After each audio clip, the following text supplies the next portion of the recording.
एवं सततयुक्ताये भक्तास्त्वं पर्युपासते भक्तास्त्वां पर्युपासते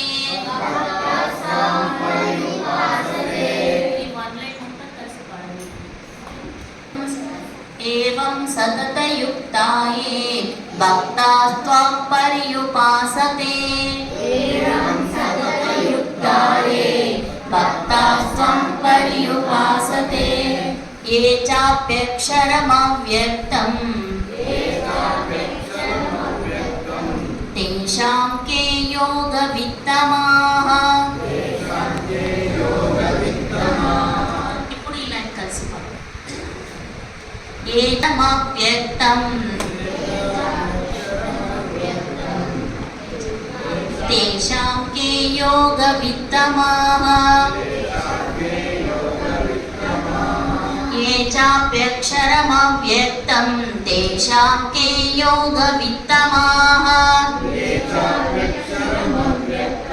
तेषां के योगवित्तमाः ఈ 2 లైన్స్ వాడండి ఓకే స్టార్ట్ అంటే మీకు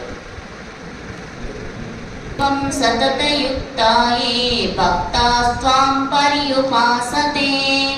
एवं सततयुक्ताये भक्तास्त्वां पर्युपासते ये चाप्यक्षरमव्यक्तं तेषां के योगवित्तमाः ये चाप्यक्षरमव्यक्तं तेषां के योगवित्तमाः श्रीभगवानुवाच मय्यावेश्य मनो ये मां नित्ययुक्ता उपासते मय्यावेश्य मनो ये मां नित्ययुक्ता उपासते वेश्य मनो ये मां नित्ययुक्ता उपासते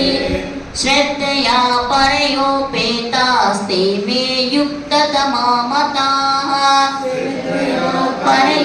परयोपेतास्ते मे युक्ततमा मताः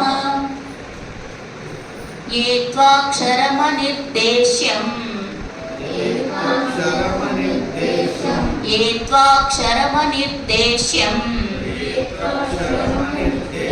संनियम्येन्द्रियग्रामम्